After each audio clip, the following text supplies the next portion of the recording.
It's not actually a requirement, but we do believe that it's an important tool for us. And I think that the way that we use it and allow folks to speak during agenda items, that you need to wait until you're called on to speak. And we would like folks to be visually present if that's possible. And that the chat function, you may use that during the agenda item at the time that the mayor requests. If there's any comments, please put them in the chat. Otherwise, no one should be using the chat, and certainly not using it to have debates between each other. It's just not appropriate. So we're going to kind of see how it goes. And if we can kind of get back to, I think, more of an appropriate use of that tool, we will keep it up. But if the kind of debate that we saw last month continues, I will work with the council to potentially disable that for the time being. But we really think it's an important tool. I want to make it available, but I do ask that you respect the process and the meeting rules associated with public meetings. Thank you. Thank you, Leila. Well, let's move on with our first item is the consent agenda tonight. And we need to approve the minutes from the August 25th, September 8th workshop, the September 8th regular session, and bills for payment.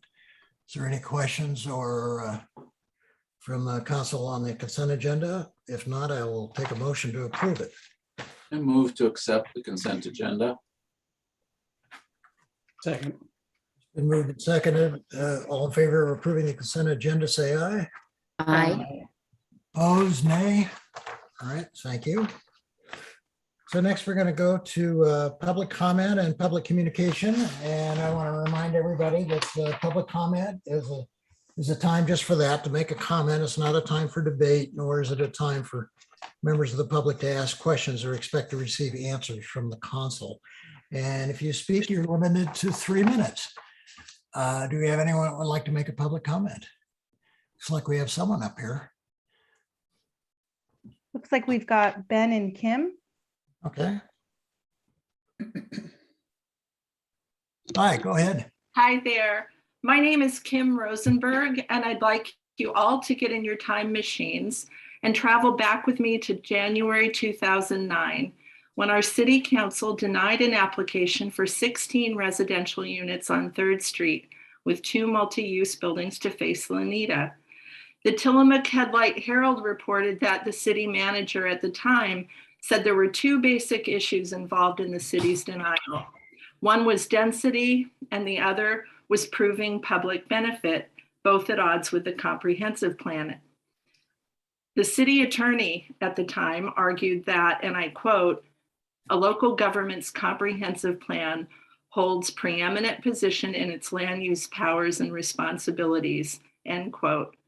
Our current mayor, Mike Scott, who was then a councilor, is quoted in the article saying, "The houses will be second homes. I don't know how the applicants can call it a public benefit." The 3rd Street lot was designated open space land from 2004 to 2017. It was clear cut without permitting and without a tree replacement plan, while still designated open space land in non-compliance with the comprehensive plan and zoning ordinances. The oldest trees that were cut were seeded in 1827. Now there is a proposal for 26 homes on the lower lot, in addition to the 6 homes already approved in Whispering Pines. I'm not sure where in its application process it is now, but I'd like to say the city's 2009 denial is even more salient today. Adding a total of 32 homes in the heart of town and in the tsunami zone, where migratory birds, elk, and deer live, is a bad idea for a variety of reasons I won't go into tonight. There is no public benefit from this proposal for residents, only for the developer and the builder. Thank you for your time. Thank you. Do we have anyone else who would like to make a comment tonight? Looks like Donna Miller's next. Ready? Okay, hi, I'm Donna Miller. Can you hear me? Yes, go ahead, Donna. Okay, great. Thank you. In the past couple of years and currently, there's a lot of new homes that are being built to the lot setbacks without any room for new vegetation and proper water drainage. The water runoff is creating a big problem for neighbors. And I'm wondering if this is going to be addressed, since it's creating, a problem, not just visually, but physically with the amount of mud and water. So that's my comment. Thank you. Thank you. Mayor, can I ask a Donna question? If you want to. Yeah. Yeah, hi, Donna. Just a real quick question. Are you talking about homes that are under construction and the process that's occurring during construction? Or are you talking about once they're occupied and have vegetation in their setback area or landscaping or whatever they decide to do? I'm talking about homes that are both being constructed now and homes that have been constructed in the last couple of years. People are building bigger homes and they're building right up to the setbacks, which is legal. But you make an agreement with the city to replace trees that are taken down, to replant trees and the proper vegetation. And I see a lot of that that's not being done. So that's a real concern of mine. And the other concern is, I know that having built a house, many houses here actually, I know that each individual has to have a plan for water runoff. Well, what's happening is, because so many homes are being built, that the water, their little pond, is not doing anything for the extensive water runoff, and water is running off into neighbors, creating gullies, running down the streets. It used to be you had to put a culvert in or something if the inspector, city inspector or county inspectors thought that this was going to be an issue. And it just seems like some of that's being ignored. It's a concern of mine. So. Thanks. I just wanted to clarify, and you've helped, so I appreciate that. Okay, thank you. Thank you, Donna. Do we have anyone else with the public communication tonight? I don't have any other hands raised. Okay, well, let's move on then to our first piece of new business, which is a vehicle surplus resolution. And I believe Dan Weitzel is going to present that. Hello, Mayor and Council. Yes, I'm asking for a resolution to surplus 2 vehicles. One is my former Jeep Patriot that was used as a public works vehicle. As most of you have seen, it's not quite even big enough to haul a shovel. So we haven't had any use for it in the last year, as I replaced it with a vehicle from the Oregon State Surplus, a nice F-250. The other vehicle is from the police department, which was replaced last year with what Mike Sims now is driving.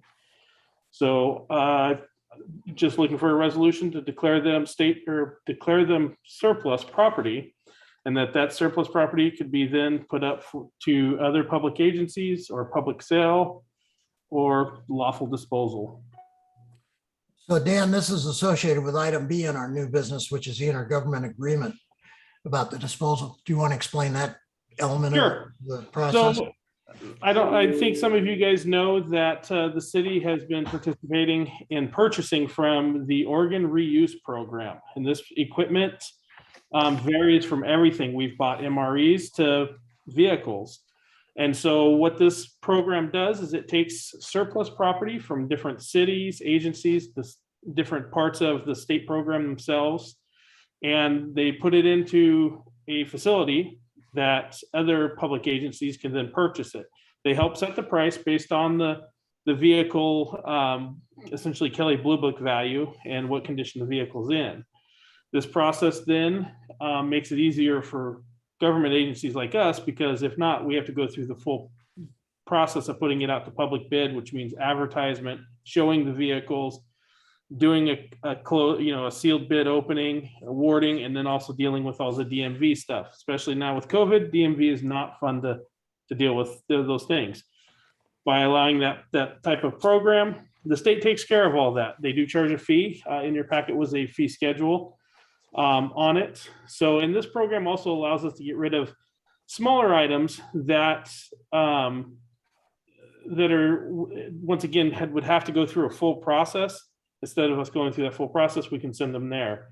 So it's really kind of a mutual aid program. Now, if there is no agency that decides that they want the equipment or the vehicles, then the state does a public bid system and to get rid of the property then, and then the proceeds come back to us, the city.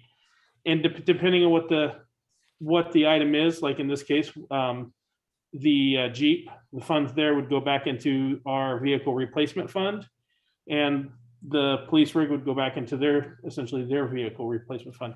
We can pick and choose, meaning we are not tied to this. So if there's stuff that we do want to go out to put out to public sale, we can do so. So the state uses a contract with every agency, and like I said, many agencies are part of it.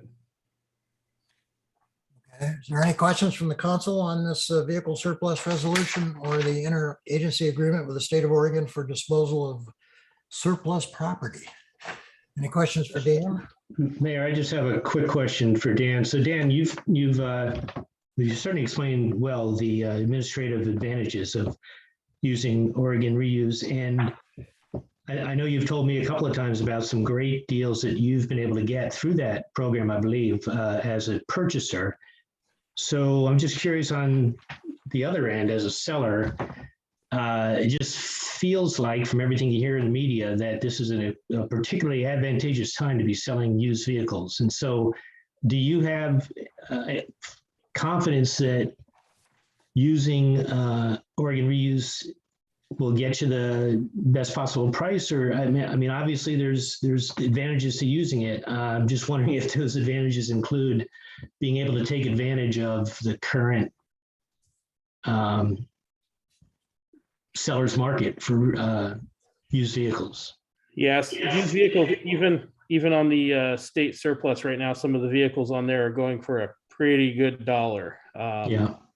So yeah, Jerry, could I say we'd get the astronaut or the best price for a piece of vehicle? Probably not, but that's part of also too is being part of that program. Is we might not get the top dollar, but it's like a mutual aid thing. We've done really good for what we've purchased from the program as well. So, Do you have a sense of what the two vehicles are worth? it's hard to say because they're used vehicles and they have holes in the dash. The Jeep has a dent in the fender. I have a feeling like the Explorer should probably come in somewhere around probably $3,000. And I would think the Jeep, we would probably be seeing somewhere between 5 and 6. Okay. So. Well, no, I'm certainly not questioning the wisdom of using this agency. I just want to, I've only heard about them in the past because you told me what great bargains you'd get from them on the buying end. So just curious about how it feels on the selling end. A lot of it is honestly is from the federal surplus that comes into the state. That's where we get our best money. Gotcha.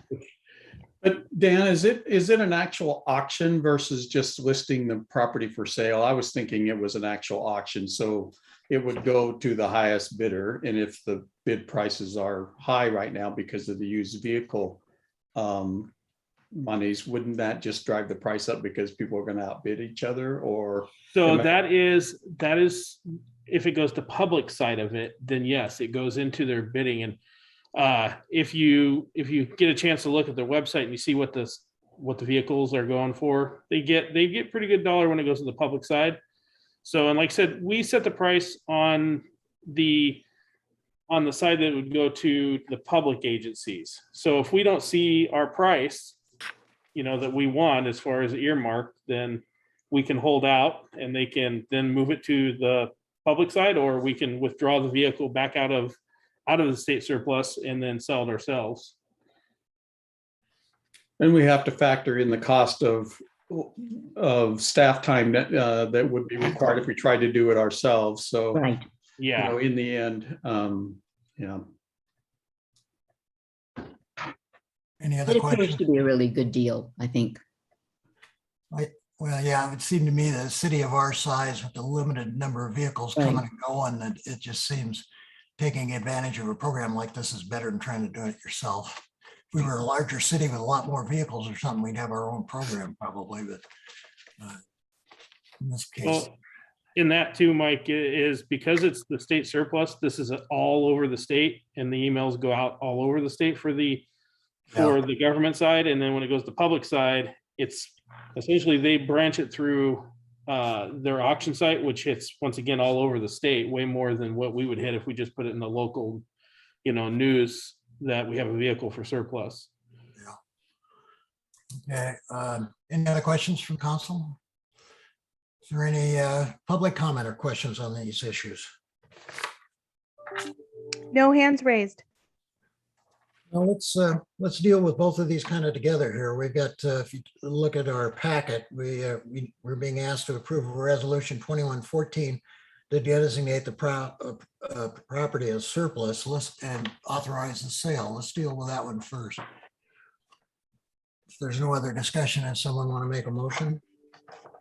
Mr. Mayor, I'd move that we approve Council Resolution 2114, a resolution of the City Council of the City of Manzanita, Oregon, to designate city property as surplus and authorize its sale or lawful disposal. Second. Been moved and seconded. All in favor of resolution 2114, say aye. Aye. Opposed, say nay. Okay, thank you. And the second part of this is the intergovernmental agreement with the state of Oregon for the disposal of the equipment. We need to execute that agreement. So someone like to make a motion to that effect if nobody has any other questions?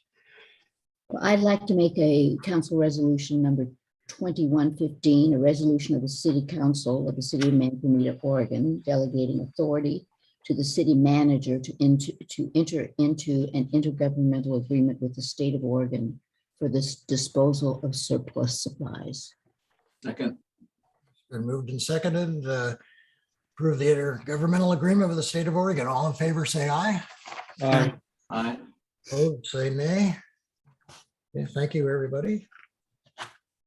Our next item is item C, which is a short-term rental licensing and inspection fees. We spent some time discussing this at length during our workshop this afternoon.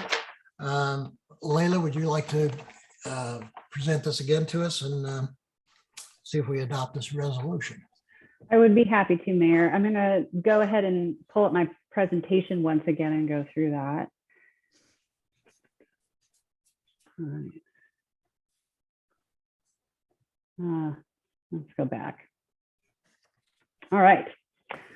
So thank you, Mayor, councilors. Tonight we are here to ask you to make some adjustments to our short-term rental licensing and inspection fees. The action we're requesting is to approve fee increases for cost recovery and some additional fees for inspections that we have currently not been charging for. I do want to make a point that the annual renewal fee is not being proposed tonight for any changes. We expect that that will be subject of a future council discussion related to potential increases similar to what Tillamook County did. So we didn't feel it was appropriate to make those changes right now, but we expect to have that discussion with the council in a future meeting. What we are looking to do, and the reasons we are requesting increases, is that the ordinance that governs short-term rentals actually requires that the city get cost recovery for the time that staff spends both processing the applications and conducting inspections. And that isn't happening. The last time that the fees were updated was 2010. The short-term rental application fee. So just to clarify, this is again the initial application and the initial inspection. That fee has been $75 since 2010.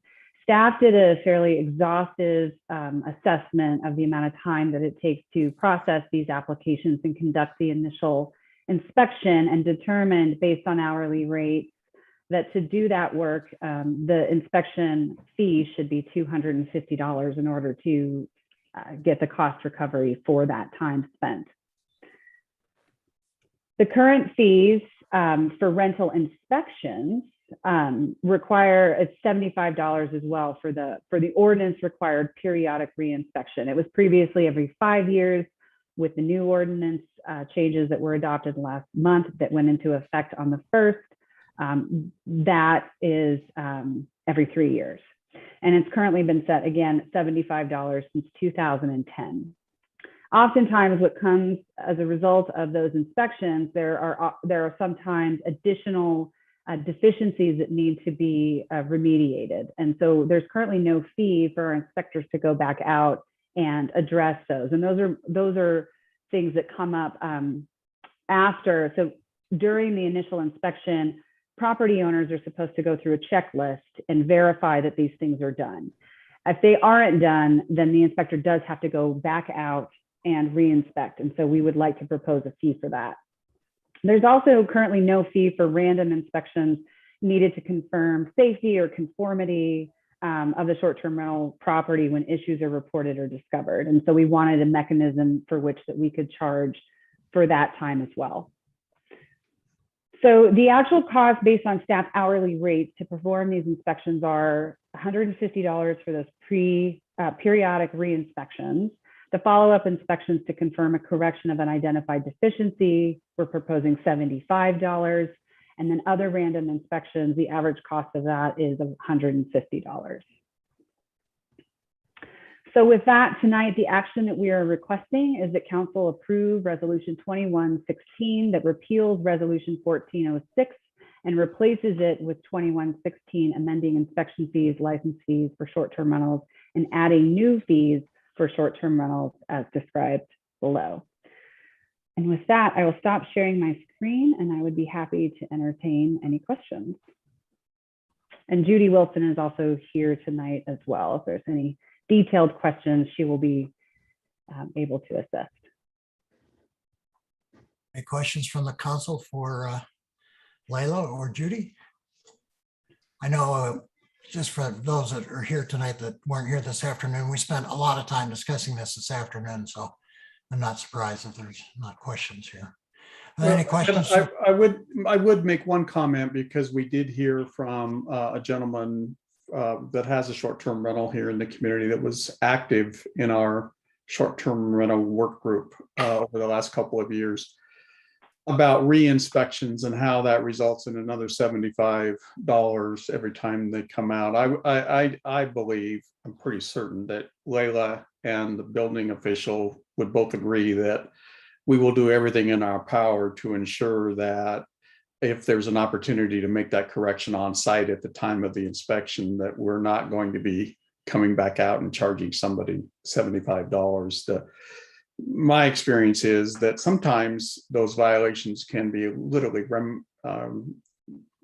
rectified literally as the inspector stands there. So I would just encourage us to do that. And we don't want to get in the business of going out and then coming back the next day for $75 to witness something that could have been done as we stood there. So I just want to make that comment that we don't have a desire to come back.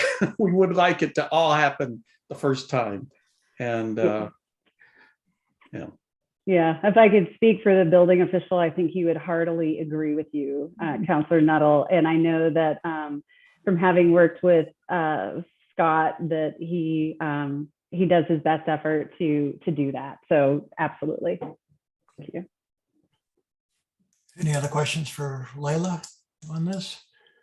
Is there any public comment on this issue?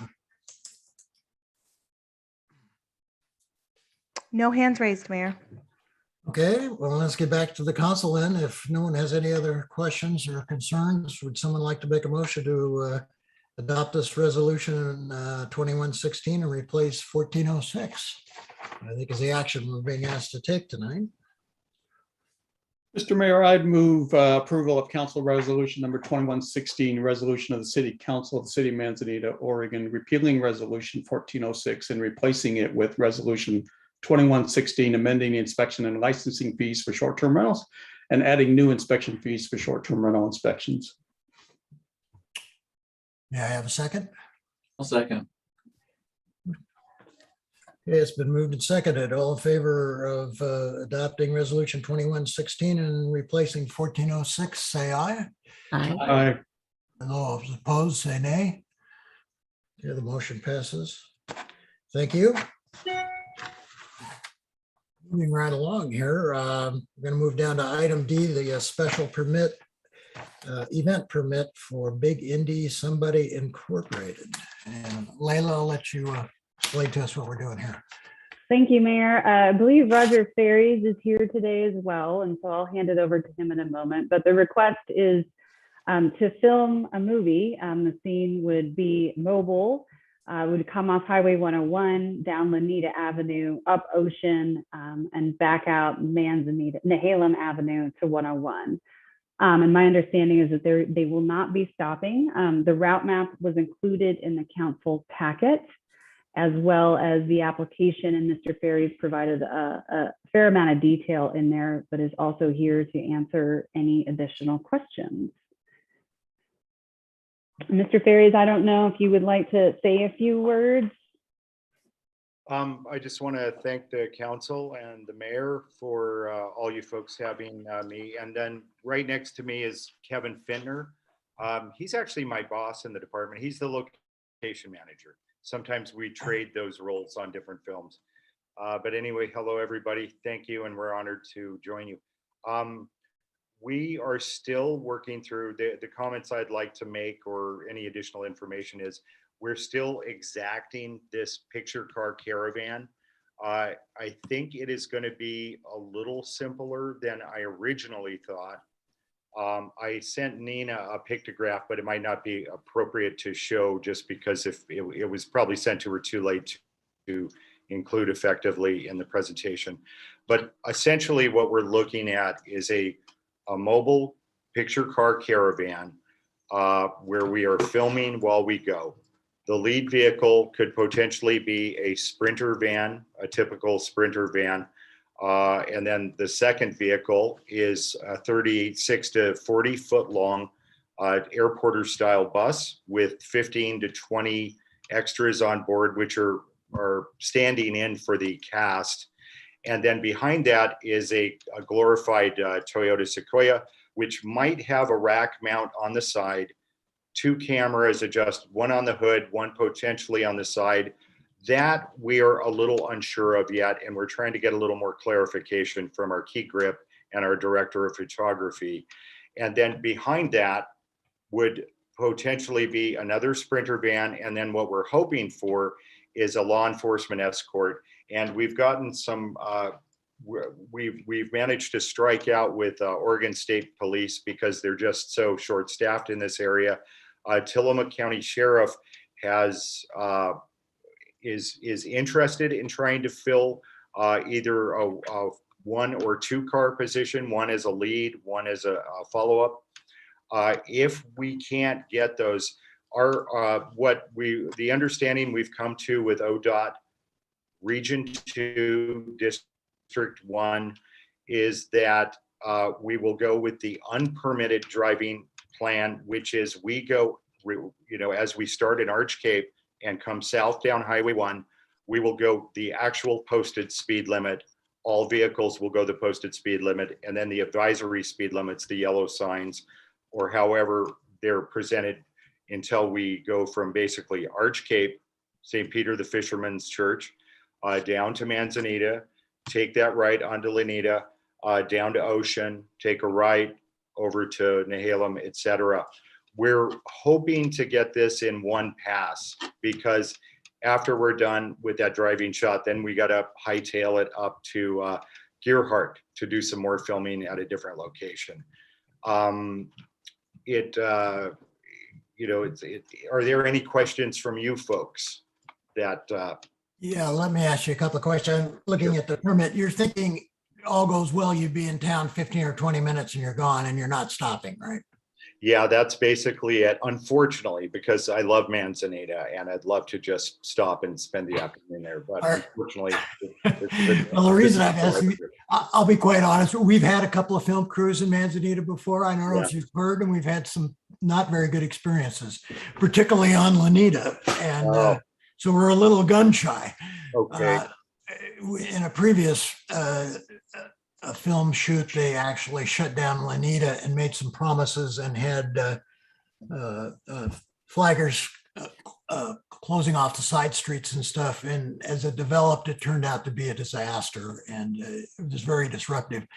I think if you're going to drive straight through town and not stop and not, you could probably get away with it without any problems. But I mean, we have a couple of four-way stops in Lanita. Would you stop at the four-way stops? Yes, yes. I believe you have one at 4th Street, and then is it Curry? Am I getting Carmel.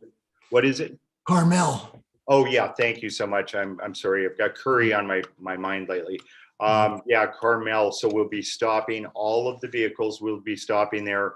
And in truth, regardless of how other cars intersect, we're not going to ask the public that's coming in from the periphery to hold for our whole thing. We're just keeping this as simple as possible.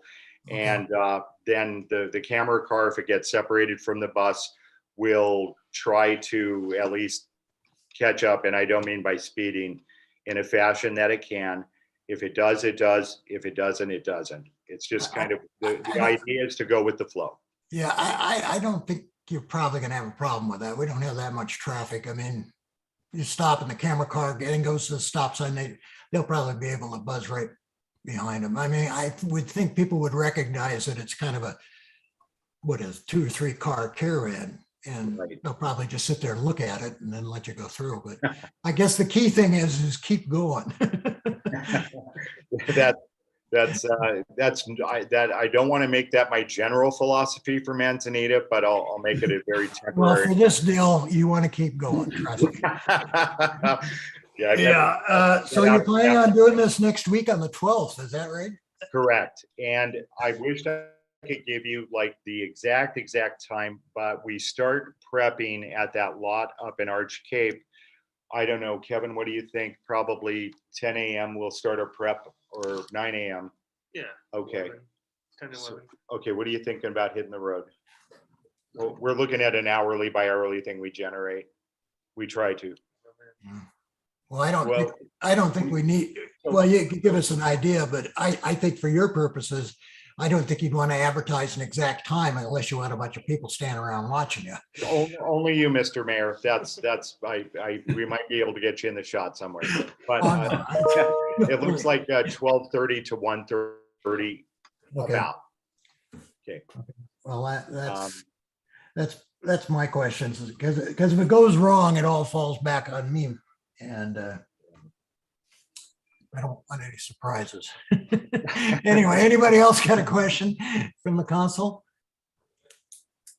Mr. Mayor, I just need to be clear on, I mean, I don't want to hold the bad experiences with the Hulu production against these folks. Obviously, it's a very different situation.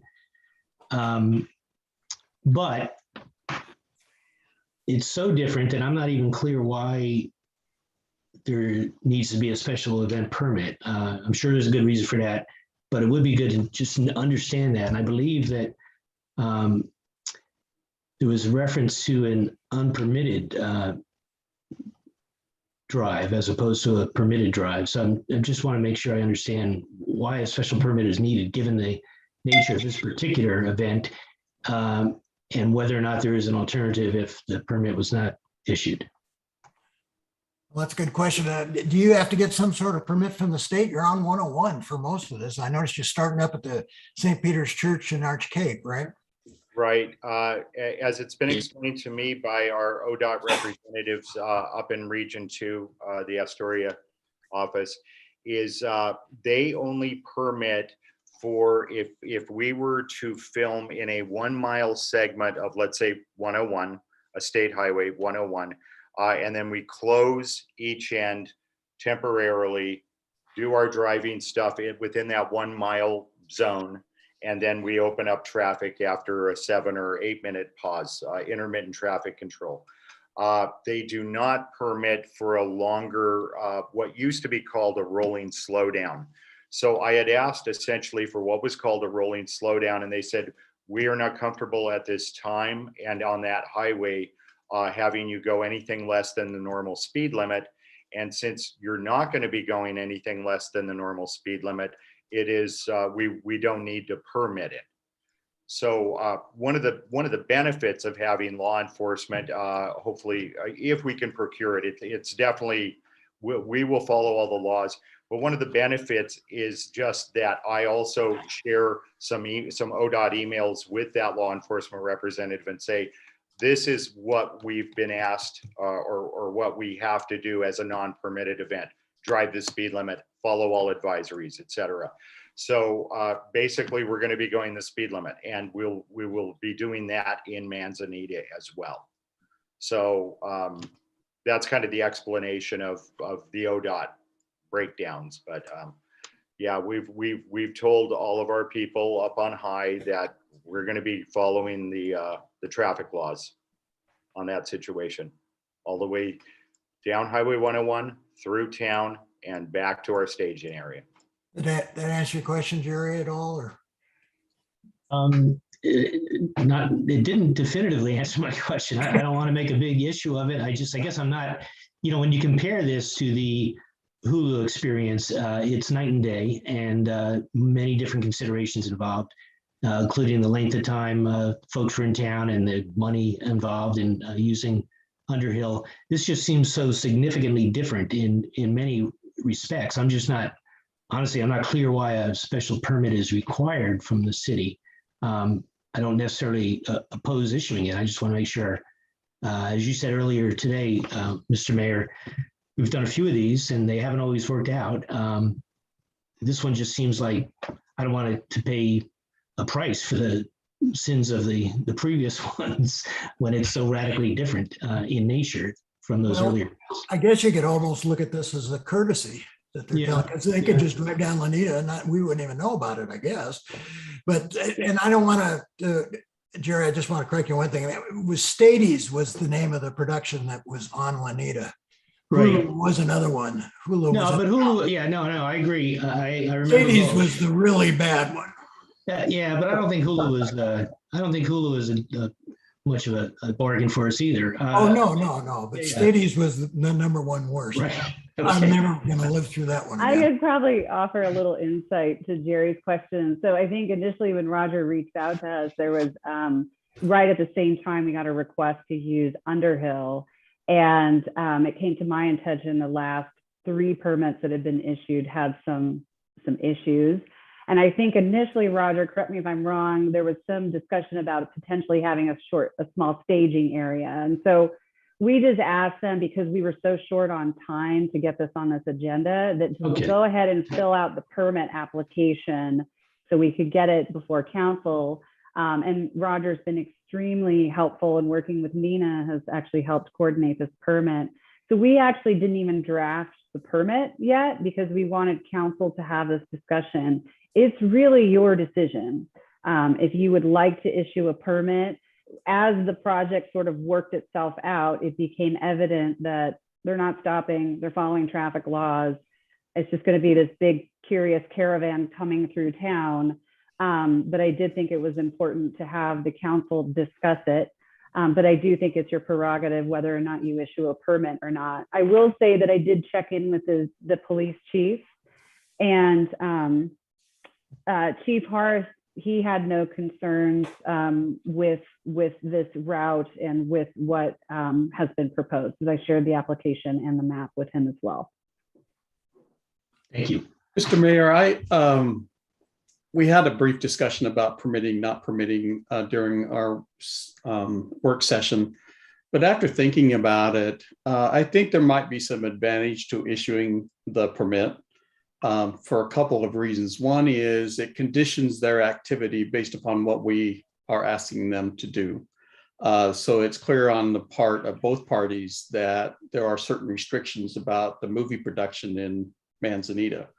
It also sets a precedent so that when we have film productions occurring in the community, that we have control over those productions relative to the standards that we expect that company will adhere to.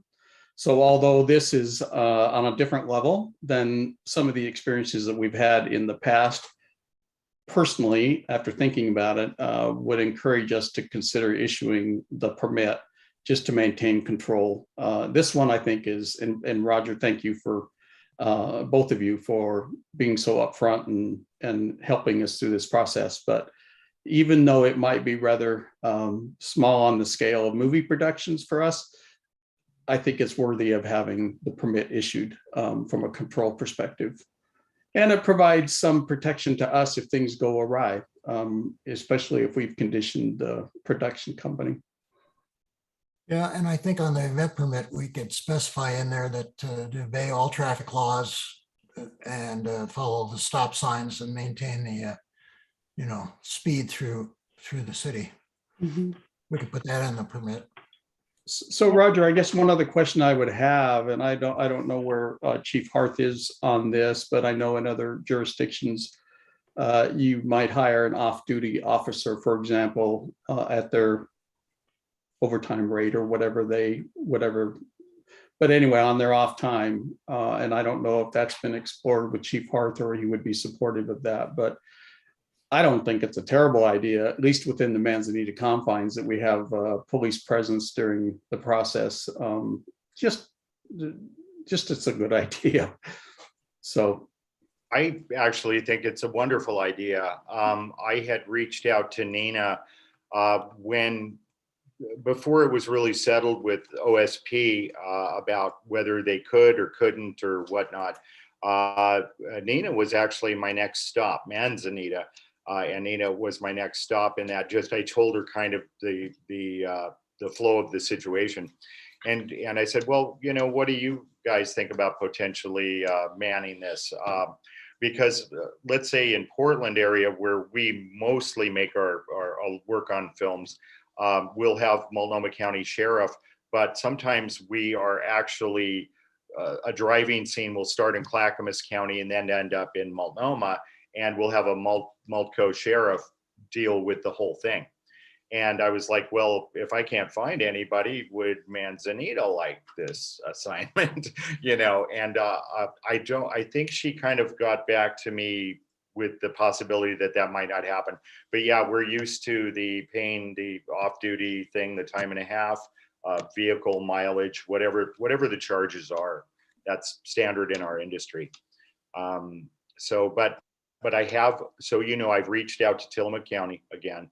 And under Sheriff Mark Kelly is going to get back to me, I'm thinking tomorrow, to see if he can man the position because, and that may be 2 officers, but gosh, I'd love to see what we can do for Manzanita. I spoke with the chief about that, and our on-duty officer is obviously not available, but I can circle back with him to see if one of our other 2 off-duty officers would be available for that.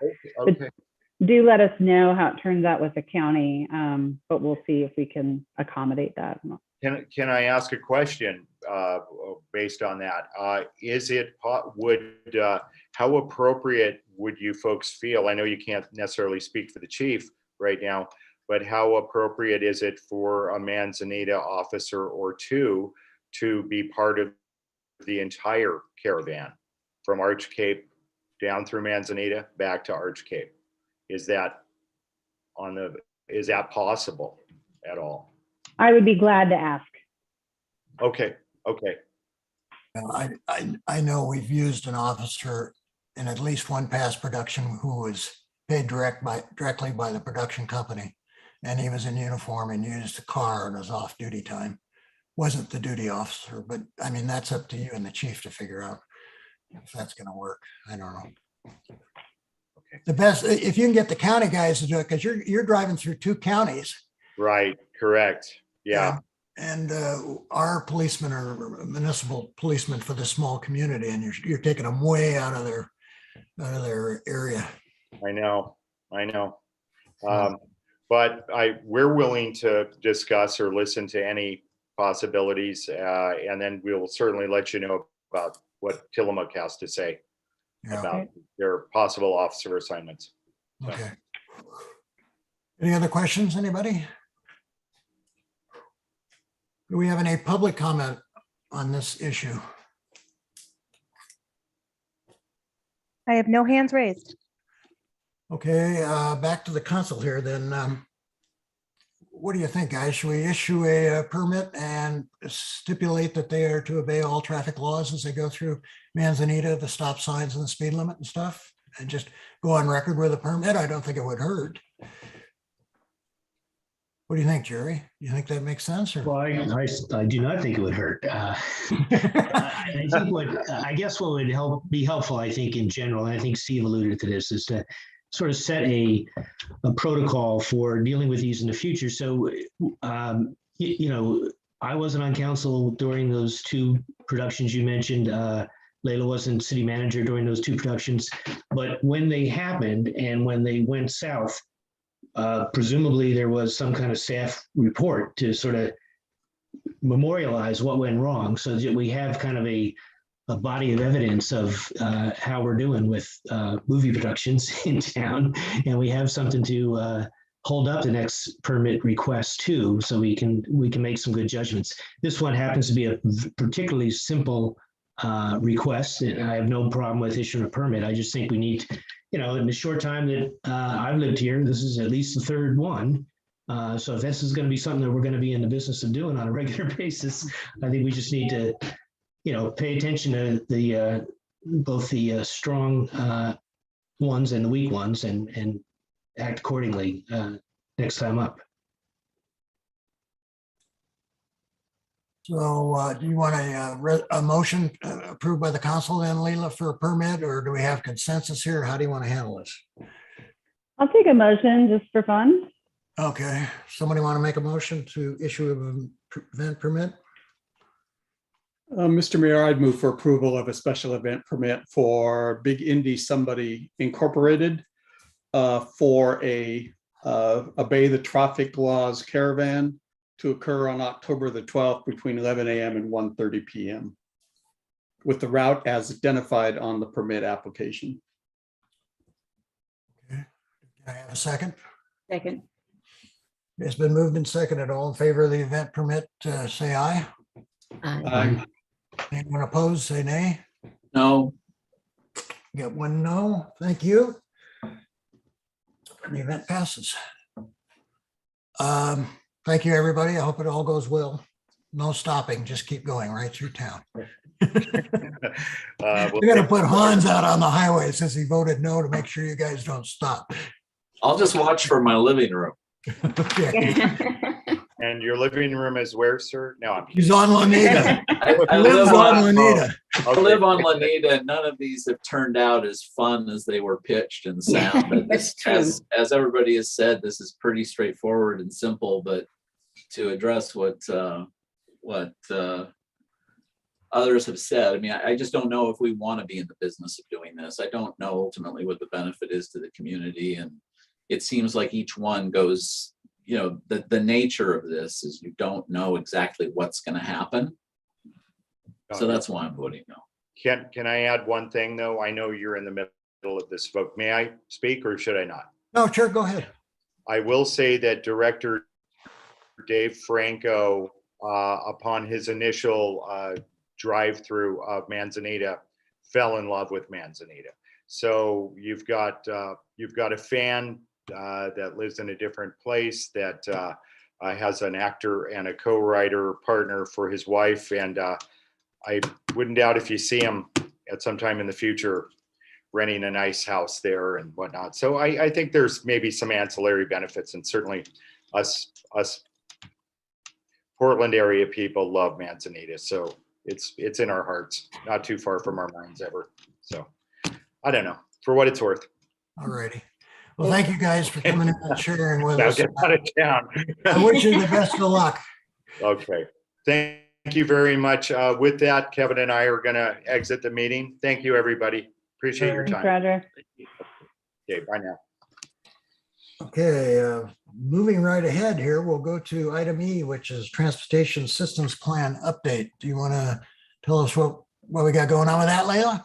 Yeah, thank you, Mayor. I've invited Ken Funkweiler from the Oregon Department of Transportation to join us today. He'll be doing the bulk of the presentation. He can. Ken is one of the senior managers on the sort of Tri-Village Transportation System Plan. So that's us, Wheeler, and Nehalem.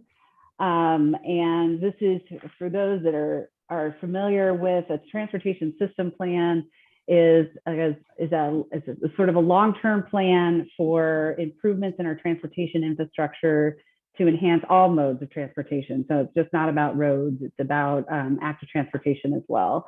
And Ken has been leading this project and working through with the 3 cities on a range of issues. And so he's here tonight to provide an update on the project itself and where we're at. So with that, I'm gonna hand it over to Ken. And I believe, Ken, you have a PowerPoint, is that right?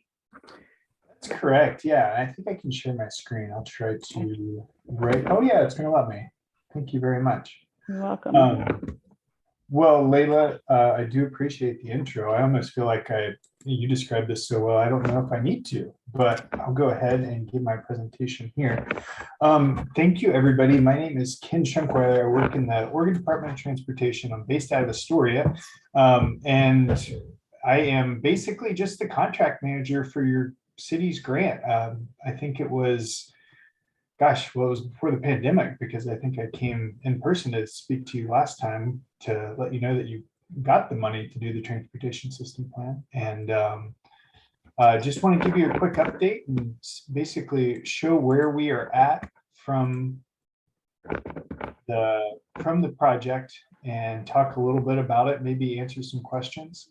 I've only got a few slides, but I have a lot of other slides in case there are questions, so we can get into the details as much as you want or as little as you want.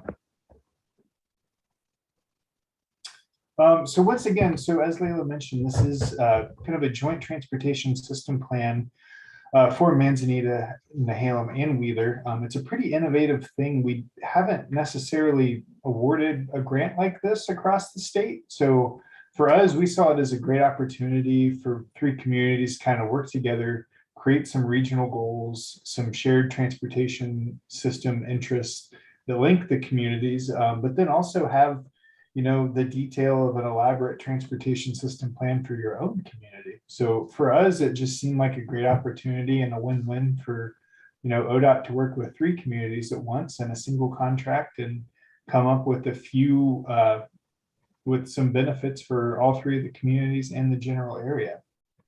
So as Layla mentioned, you know, so the TSP will do a number of things. And if I do speak in acronym, feel free to interrupt me. I'm relatively bad about doing that, but TSP stands for Transportation System Plan. So it'll develop a transportation network for all users. So that's drivers, transit riders, walkers, and bicyclists, and really anything kind of in between that gets somebody from point A to point B. We'll do a lot of, and we already have done a lot of analysis for the plan, where we'll look at the system, we'll see how it functions in its current existing configuration for all of those modes, and then kind of do, you know, some 20-year out planning horizon work. That's the typical planning horizon that we use in a transportation system plan. Do some modeling, look at what traffic looks like in the future, look at how maybe some policies and some land use might change within the city. And then basically crunch all those numbers and have an idea of what it'll essentially feel and be like for residents of the Nehalem Bay area. Most recently, the project established some new goals and policies to really guide the city in the decision making. They're not entirely done, but one of the great ideas about this concept is that it created these regional goals for the general area, and then some specific goals for the city of Manzanita. And this next step is where we're at right now in the plan. So we're gearing up to do another public outreach event online in a couple months, really, have another participant advisory committee meeting And then we are coming up with a prioritized list of transportation projects that support bicyclists, pedestrians, transit riders, cars, and have a really heavy emphasis in safety. And then last, what we'll do in the TSP is make some recommendations about how to pay for these improvements, right? And so an important thing about this is that, you know, we come up with a laundry list of concepts in this document, but they need to be realistic. They need to be, you know, feasible from both an engineering standpoint, and then they also need to be feasible from a monetary standpoint.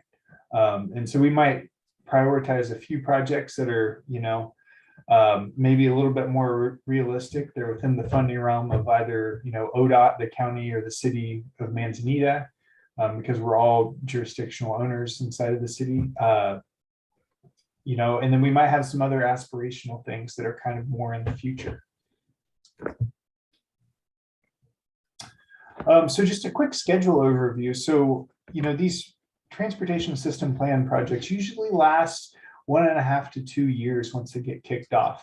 And so we basically did, you know, a background plan and policy review where we took a really in-depth look at the city of Manzanita and looked at all of the existing plans and policies around transportation. We kind of make some general recommendations, and then later on we'll come back to the council and kind of get your input, see if we're on the right track, see if we're not on the right track, and then make some edits. I mentioned earlier about some of the analysis that we do in the planning document for those existing and forecasted system conditions. And for the most part, we've pretty much wrapped up all of those documents. So we have a good idea, you know, on the traffic count numbers, on the places where there are crashes, on the transit stop locations, items like that. So we can kind of plan around what's, you know, a realistic model of the city and the regional area. And as I mentioned before, we're right here in this develop and evaluate solutions, right?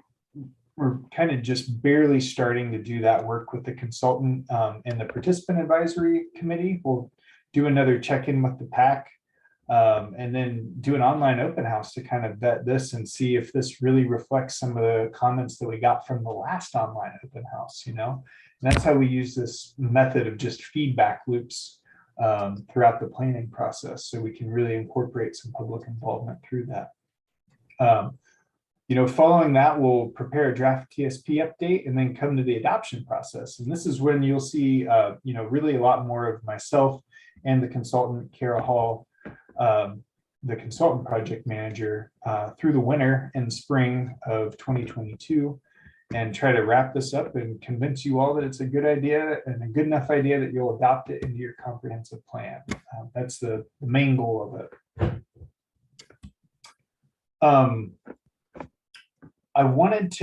I think I've covered a lot about this, but in the online open house, you know, we asked a lot of questions around, you know, or we tried to answer a lot of questions around the background and really explain why a TSP would cover 3 cities best we could. We gave the visitors a brief overview of the regional and city specific goals of the TSP. Gave the users, you know, an understanding of the roadway system, the PED system, and the bike system that exists today. Kind of described transportation options. You know, this is kind of a concept that sometimes is maybe not as intuitive to every single person in a community. Discuss some of the challenges in the online open house. And then we really had this pretty cool interactive map. Like, I think we were all excited about how that turned out, but it had like a commenting feature and people could kind of go through and leave feedback on problem areas or issues that they see. And we're able to collect all those. I think all in all, we had a couple hundred people that opened it and clicked all the way through, and had a good number of actual, I think it was 56 in total that left responses in that online map. And then kind of discuss the next steps of the plan so people know that, hey, we're going to come up with these solutions. We're going to come back to the community and get some feedback on it. I discussed this a little bit earlier, but, you know, all of the goals in the for both the regional plan portion of the plan and the city focused portion of the plan have, one broad goal, for example, and then 4 to 5 objectives under those. And those objectives help us in the planning process get to that goal essentially. And so as we come up with these projects, we'll look at those transportation solutions that we came up with, either as recommendations from ODOT, the city, and the consultant, or from the public involvement that we do. And we'll relate those back and see if we're actually on the right track for having projects that relate to the goals of the transportation system plan. And so, as I mentioned earlier, those next steps that we have, so we're developing those draft lists of projects and evaluating them with relation to the goals. We'll have another community event, really planning for that sometime in the November, December time period, when most people are kind of in their house. Maybe they're getting ready for the holidays. It's starting to rain on the coast, and they have a little bit more time to sit down and click through something. We'll then have another PAC meeting to discuss those recommended projects. And then last, we'll be coming back to the city council and discussing, these recommendations, the projects, the draft goals, and, working with the council to adopt the plan. So thank you very much. My name and contact information is here. You can also Google the Nehalem Bay TSP, and what you will find is essentially a website that's open and available to the public.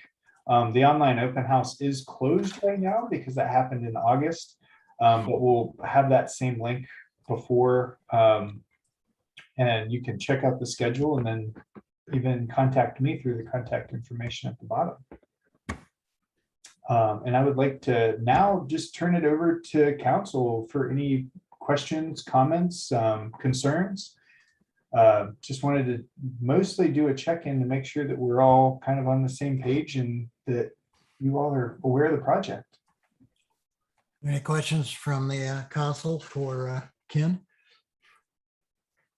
Mr. Mayor, I just was curious because I took the survey and I was very impressed with how it was set out. But I was wondering if you've gotten any significantly different responses from one community to the next. Obviously, there are 3 different communities, but there's a reason why you're doing the study as a regional effort. Are you finding any almost irreconcilable differences between the 3 communities, or is it coming out pretty much the way you were hoping for when you took the regional approach? I don't think that there's been any differences that we have not been able to reconcile. For the most part, when it comes to the goals of the communities, for a lot of people, they want to be able to get from Manzanita to Wheeler in some form other than a vehicle.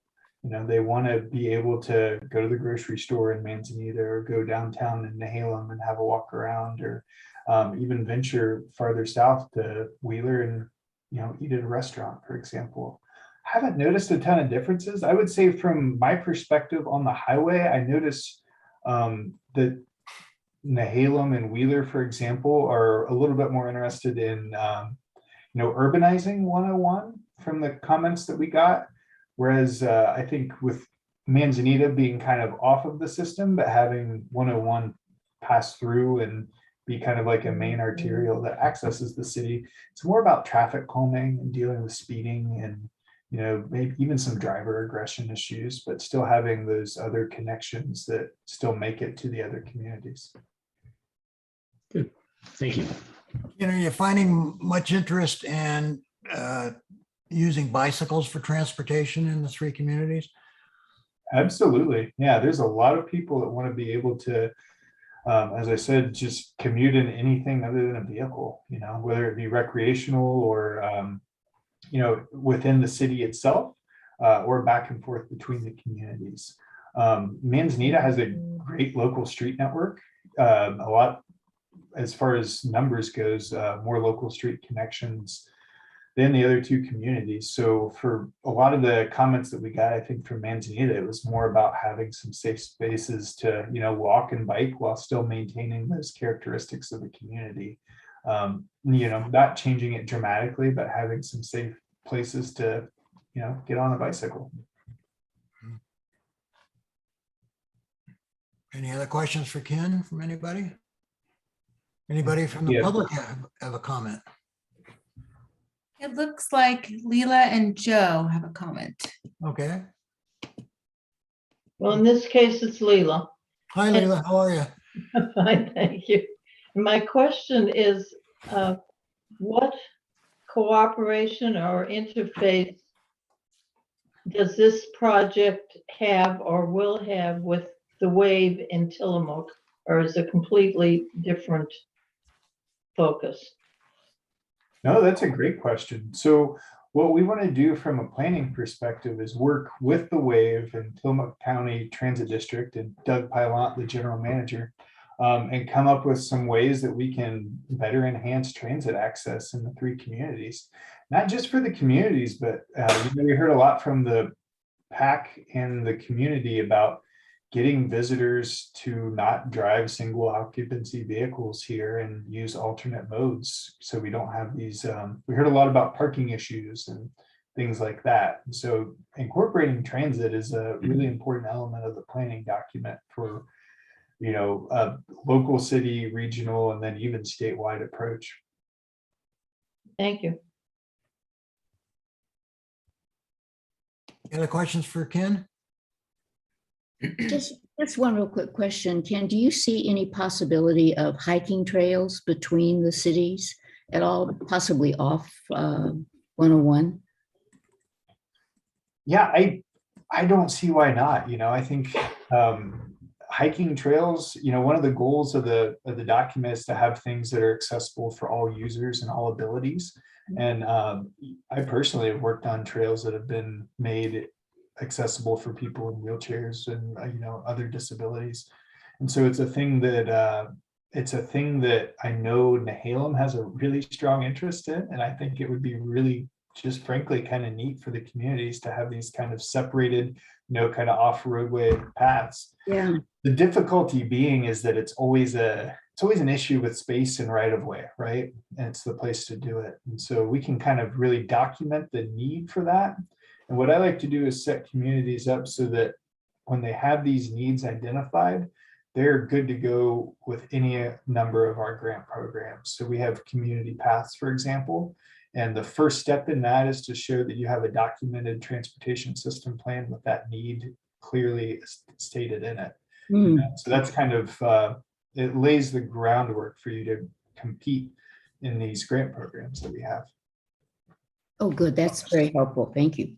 So Ken, you may or may not be aware, earlier this year, we did submit a Community Pathways grant application. We were unsuccessful. One of the drivers for that grant program apparently is the socioeconomic needs of the community, which we didn't apparently fare well with our index score. But you've answered my question in some respects, that we need to have those applications or that process into this plan, which will help bolster, I guess, any opportunities that we have going into the future. And it was part of a plan that would have addressed moving people on pathways between our downtown area and extending along what am I thinking of here? Basically along the state park and out into towards Highway 101 and also towards the beach. So I hope that as you go through this process that we take our ongoing trails plan that the city of Manzanita just recently completed and somehow weave it in there so that our plan becomes part of your plan. It seems like it'd be in the best interest of everyone. And I'm assuming that someone has shared with you our trails plan to be included. Yeah, I didn't want to interrupt, but it's kind of already been done. So yeah, that's kind of the first step in that background planning and policy review, where we scan all of your documents and pull out the things that really pertain to transportation. And that is kind of a basis for those first parts to start with your transportation plan. It's just take what you already have and incorporate it into it. That's terrific. Yeah, and I would say don't feel bad about community paths. So there was 70 applications for about $10 million. And so it was for every one that was funded, there was between 8 and 9 that were not, depending on the category. I think in the next cycle in 2 years, that funding goes from about 10 million to 36 million. So Yeah. those options really become more in communities' favors to start applying for that. This was a tough cycle. Yeah, and honestly, we all know that getting into the system and getting known and moving through it on subsequent opportunities is really the path to success, no pun intended. But, we've started the process. They know who we are and that we need this pathway. So my hope is going forward that we'll be successful, but it's still a bitter pill to swallow because ours was the best application that was. Well, it was pretty darn good.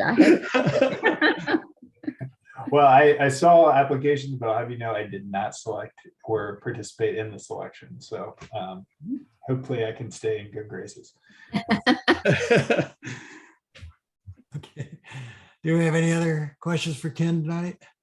I just wanted to make a quick comment and just Sure. thank you, Ken, for the presentation. But we also have a community advisory committee, and I would say that the city of Manzanita's participation has been light, although the folks that have been participating are super high quality.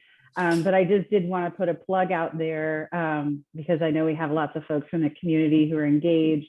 If you have an interest, I believe there's still time to have some meaningful input on the plan, and we would welcome you to that. So to feel free to reach out to me, and I will connect you with the team. Great. Thank you, Ken. And we look forward to your next report when you get moving farther along, I guess. So, Great. Thank Well, you as very always, much. it's a pleasure, and thanks for having me. Have a good rest of your meeting. I'm gonna have dinner. Enjoy. Thanks, Ken. Bye. Okay, guys, we're going to move into old business now, and emergency supply update from Dan Weitzel is going to make that presentation. We talked about this for a length of time this afternoon too. So is Dan going to talk about it, or is it Lee? Dan. Dan. You're out there, Dan? I'm out here. Okay, So you're the man, evidently. Thank you. So this is just a quick update to our discussion earlier, and it's an update to the August 4th discussion about emergency supplies for Manzanita. So I'm going to touch on some of it, and then I'm going to hand it off to Lee for just a quick thing for the public to get caught up with things. So the surplus property, or not, sorry, surplus property, the property that we're going for is for purchase for emergency supplies to be held at the Connex boxes, our city emergency supply stash. And we're going to talk a little bit quickly about the process that we're going to be going through and using for the purchase of this stuff. So the first part I'm going to hand off to Lee. Is Lee here with us still? I don't think so. Lee is here. He is here. Oh, there he is. There he is. Yep. Okay. I am here. Can everybody hear me okay? Yep. All right. So kind of riding on the coattails of some things that were shared at our workshop today, I just want to run through a brief discussion, or excuse me, a brief recap of how we got here. Over the last year and a half, a team of 5 folks, the Public Works Augmentation Group, have been working actively with Dan to create a list of supplies that were significant and critical for taking care of displaced persons after a major event. And just a brief synopsis that we started off with 16 supply categories, and to take care of 100 people for a period of time, that was going to cost about $80,000. And clearly that kind of funding was not available in the city budget for emergency supplies. So subsequently we pared that down to the 5 most critical categories at a cost of $45,000. And later, a month or two later, focused on immediate needs and reduced it to $30,000. That's where we're at today. We shared those findings and recommendations to council. And our understanding was that they had no specific disagreement with what we recommended, but there was an expectation we needed to create a process for procurement, which we have done.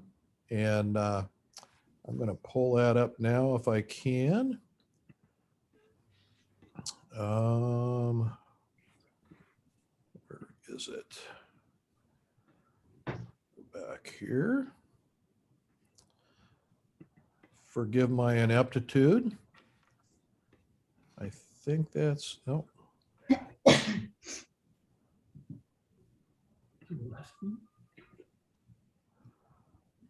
Nope. Still working on it.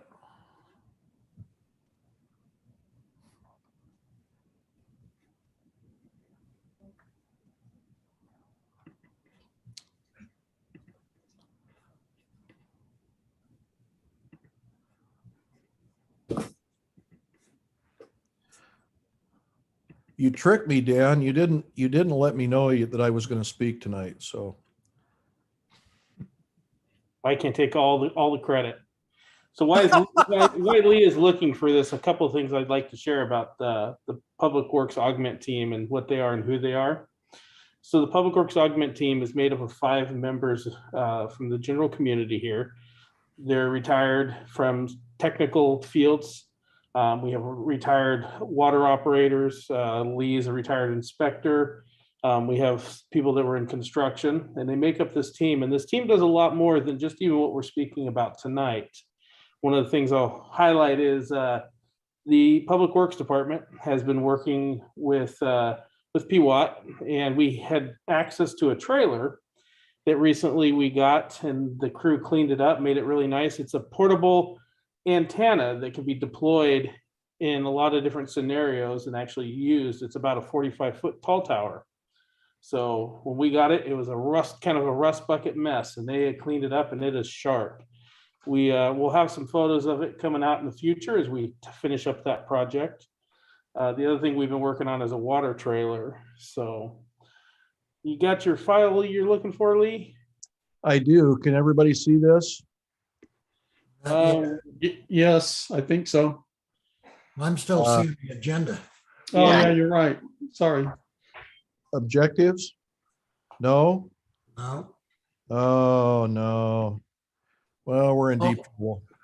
Why don't you just wing it without the PowerPoint? Wing it? Yeah. Well, all right. I just, to reiterate what was shared earlier today, we came up with a process and procedure for moving forward with emergency supplies that includes vetting supplies that might be needed based on durability, longevity, availability, storage capabilities, et cetera. And we're going to continue that process over the next year until the expectation is at this point that we'll be able to complete the first phase of this project for the $30,000 expenditure by December of 2022. So we've got several months ahead of us and several decisions to make in order to benefit the community for emergency preparedness supplies. The process will be ultimately Dan's decision, along with the city managers, of what products will be made available to the city and what products they will purchase. But our group is responsible for working with Dan to help determine the best use of city dollars.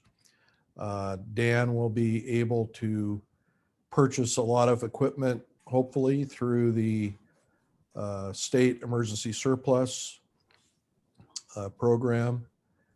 And I think there was mention of that made earlier tonight regarding the city disposal of vehicles through the surplus program. So that's kind of it in a nutshell. You all heard it earlier today. Those that weren't on the call, be aware that this is not a quick decision. This is a long process to enable the city to provide equipment at the best cost for the immediate needs of displaced persons. Back to you, Dan. Thank you, Lee. So yeah, so part of the process is, once again, is Lee's going to be vetting the stuff. They'll be coming to my department. We'll be purchasing the equipment and then placing it in the storage containers that are once again housed down at the treatment plant for our emergency supplies. So a part of this too is we will be updating our emergency operations plan. So if in future events, the city has a way of looking back and seeing what might have to be procured for future events or for replacement. All the items will be under the control of the city for the city. The city manager will have the say when items shall be deployed or if she assigns somebody for that task. This is Dan. Yeah. What's that, Mike?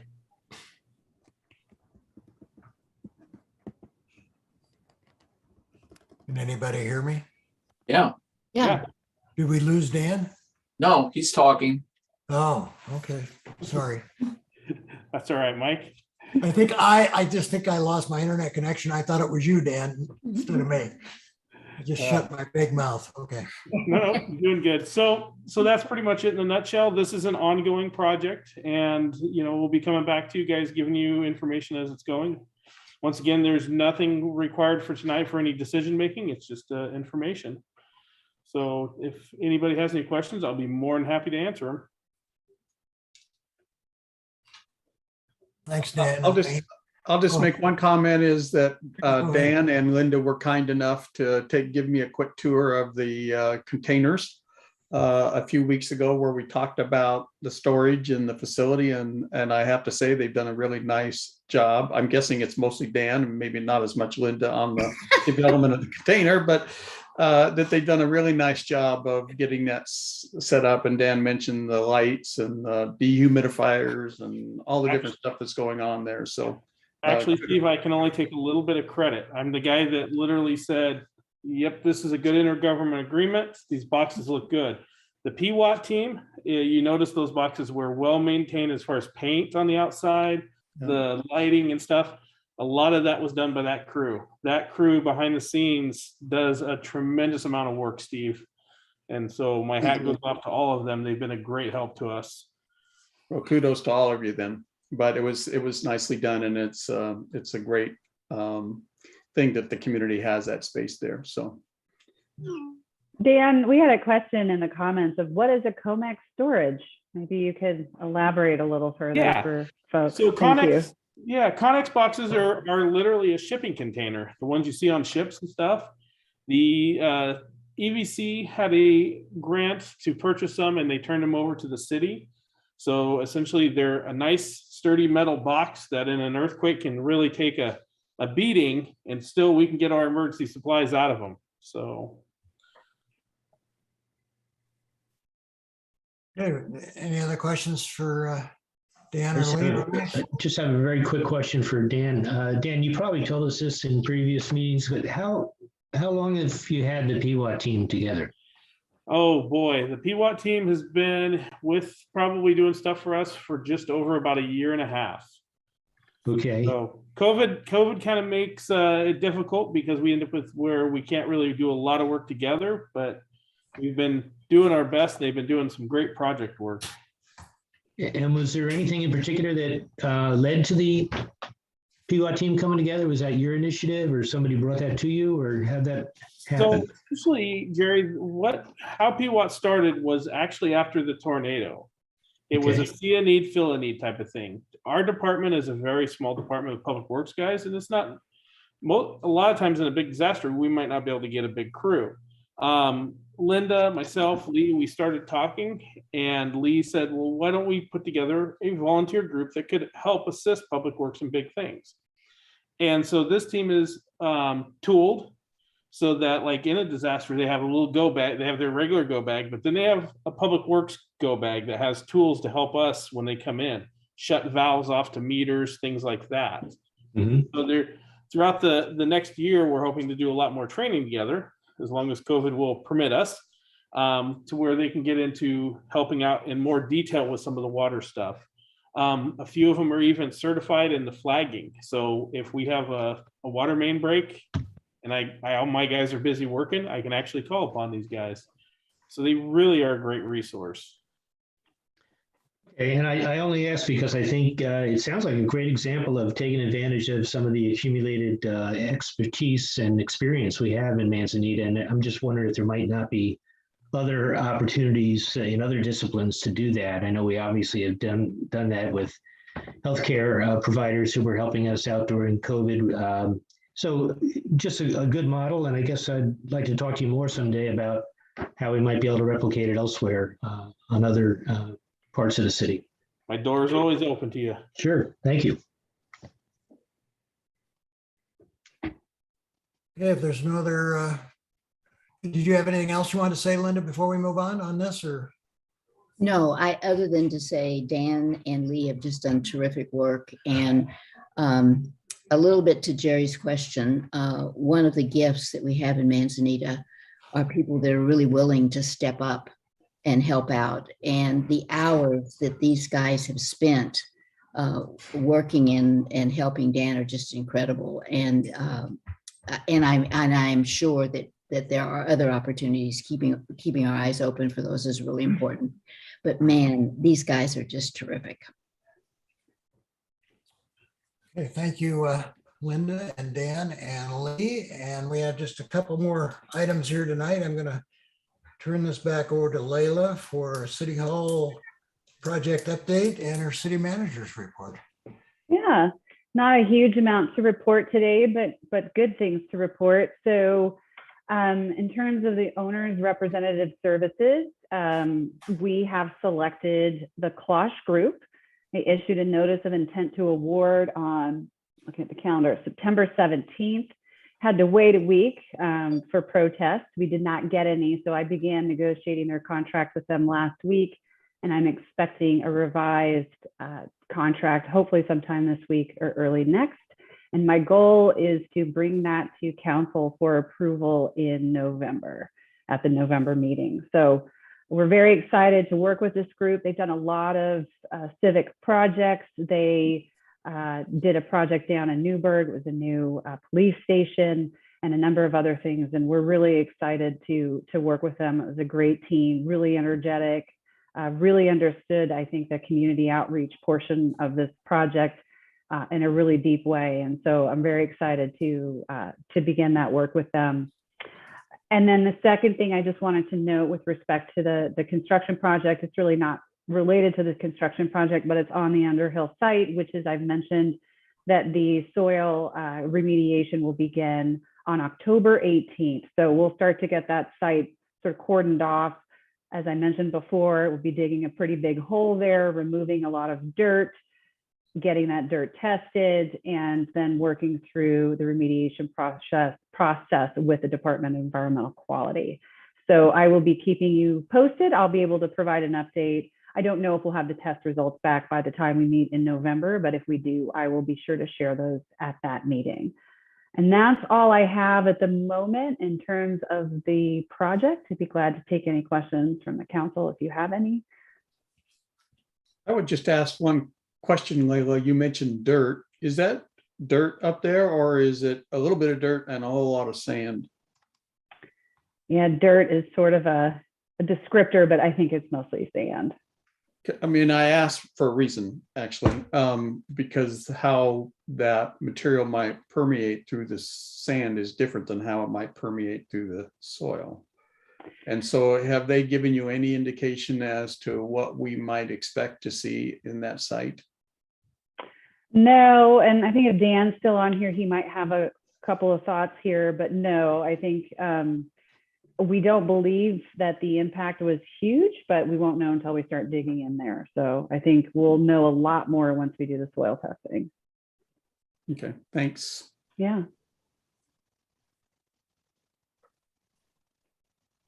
Okay.